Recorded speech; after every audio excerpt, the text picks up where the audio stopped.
السلام عليكم حبايب قلبي، حبايب قلب لوكا وأوشا، عاملين ايه واخباركم ايه؟ واتمنى يا رب تكون كل الايام اللي جاية علينا في خير وهنا وسعادة. واتمنى ان كل ام تقدر ان شاء الله يبقى ربنا يبارك لها في رزقها وتقدر تمشي بيتها بمجهودها وصحتها وبالاقتصاديات اللي احنا هنبقى فيها مع بعض ان شاء الله.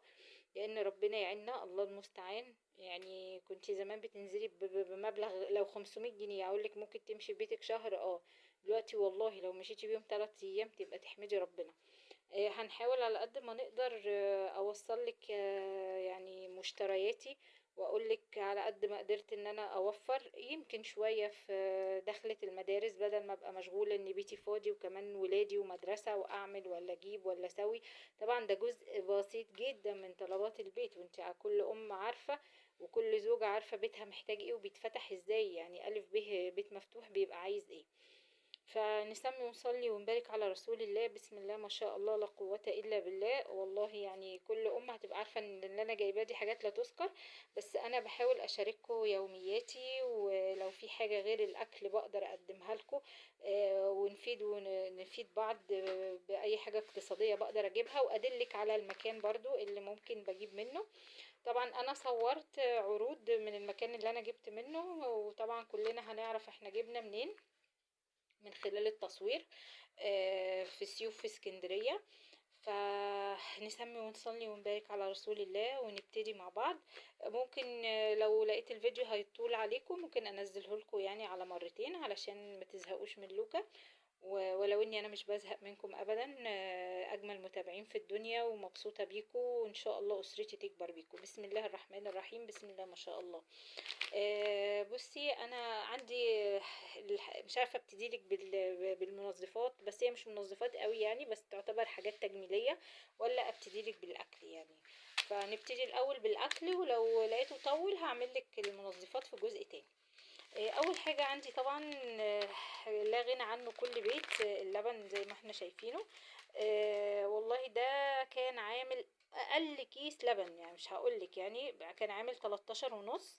فانا جبت منه يعني 4، ما جبتش كتير يا دوبك كده يمشوني انا، لان انا على طول بحب. في فلاحة بتجيلي يعني كل خميس وكده، فبتجيب لي اللبن الصابح واقل من بره بتجيبولي ب25، وبيعمل وش قشطه ما شاء الله. طبعا الست الشاطره زي ما انا بعمل لكم وصفات بالقشطه، بحوشها، ولما بتكسر معايا مثلا 5 6 برطمانات هنعمل مع بعض ان شاء الله سمنه فلاحي في البيت. كل حاجه اقتصاديه هنحاول نجيبها على قد ما نقدر ونعملها مع بعض. وعندي طبعا المكرونه الحلوه دي، انا برضو كنت لسه جايبه كميه فما رضيتش اجيب يعني كتير، بس لقيت الكيس ب7 350 جرام مش وحش. فجبت من كل، يعني انا متعوده عليها بصراحه، فمش وحشه معايا، فجبت منها 4. برضو نوع الدقيق ده انا بحبه مش وحش. بيمشي معايا في كل حاجه، بعمل بيه بيتزا، كنت عامله لكم بيه القراقيش، اي وصفات على بعملها في القناه هيبقى ان شاء الله بيبقى غالبا باستخدامي النوع ده. ده ب19 ونص، وفي مكان تاني بجيبه ب18، بس انا عشان كده ما جبتش منه اكتر من واحد، لانه في مكان تاني بيكون ب18، فانا جبت منه يعني واحد زياده مش هيخسر. عندنا طبعا انا ما لقيتش فراخ، تخيلوا في الهايبر اللي انا كنت فيه ما فيش مرقه دجاج ولا لحمه ولا فراخ، ما اعرفش هي هتشح من السوق ولا جميع الماركات ما فيش منهم كان ولا لحمه ولا فراخ. فجبت واحده خضروات عامله حوالي 7 جنيه وربع، مش ياما طبعا، يعني بقالنا فتره. يعني التونة حاجة غالية جدا، بس مفيش مانع عشان سندوتشات المدرسة ممكن بتصفيها في المصفى، تحطي عليها زيتون، تحطي عليها فلفل. وجبة سريعة كده ما بين الوجبات، لو بنتك او ابنك جم من المدرسة عايزين حاجة سريعة. فجبت 2، واحدة كانت في حوالي 19 ونص. في عندنا كمان طبعا المربى يا جماعة بقت غالية جدا جدا. هي اسمها يعني حاجة يمكن ما جربتهاش قبل كده، بس مش هكدب عليكي انا لقيتها ارخص حاجة، يعني 350 جرام عاملة 27 جنيه. فكانت برضو صدمة، يعني انا كنت بجيب احلى الماركات، من غير ذكر اسماء، اللي هي اللي فيها قطع كنت بجيبها ب13 و14. طبعا احنا عارفين السكر غلي والحاجه غليت، فطبيعي هنلاقيها 350 جرام، دي انا جبتها ب25 جنيه. طبعا الجبنة ولا غنى عن الجبنة وسندوتشات المدارس. فبرضو انا ما جبتش كمية، يعني لسه في يوم بقى للتلاجة، جبن التلاجة. فدي جبتها كده ب30، وجايبة معاها يعني لانشون، وجايبة كمان جبنة تانية، بس بصراحة شلتهم. برضو لا غنى عن اي بيت عن الصلصة. انا لقيت هناك نمبر 1 حاجة حلوة يعني. فدي كانت ارخص حاجة ب14 جنيه وحاجة بسيطة، يعني 14 وربع او حاجة كده. فانا برضو عندي صلصة كنت لسه جايبة، فجبت 2. برضو بقى ملكة بيت والمتربع على اي سفرة، الرز بجميع. بصي الرزاية حلوة، مش الرزاية دي، الرزاية العريضة، مش الرزاية الطويلة اللي زي البلاستيك، لا دي الرزاية الحلوة. ده في الوسط بصراحة، كان فيه ب22 بس انا جبت ب25، فجبت 5. ان عالم يغلى يرخص لازم يبقى متواجد وموجود في البيت. طبعا جبت برضو شاي، يعني كمية جبت منه 2، ده عامل معايا 100 جرام عامل 21 جنيه، مش وحش برضو نعتبر نقول. وحبيب قلبي برضو الخل بقى اللي بنطهر بيه اي حاجة في الاكل، خضروات بتحطيها على الجرجير، بتحطيها على خضرة المحشي، اي حاجة بتبقى عايزة تنقعيها في خل. ده كان نازل عرض برضو ب10، ومصوره لكم في الفلوج بتاع الهايبر اللي انا كنت فيه. وبرضو السمنة الجميلة دي نازل منها كيلو مش مهدرجة، فصفرة جبت منها كيلو عامل 65.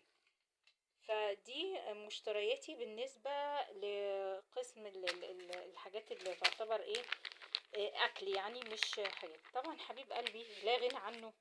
بصراحة انا دي حاجة جديدة عليا، انا لسه ما جربتوش قبل كده، رغم ان في ناس كتير جربته وبتشكر فيه. انا بحب الفاتح بس للاسف ما لقيتش غير الوسط. فال100 جرام لقيته ده عامل 27، فانا متعودة على نوع معين ما لقيتوش. بس انا لا غنى عن البن في البيت، ده اللي بيظبطني قبل الغدا كده تشربي فنجان مش قادرة اقولك على جماله. برضو لا غنى عنه في البيت، عشان بعمل لحبايبي قلبي ومتابعيني.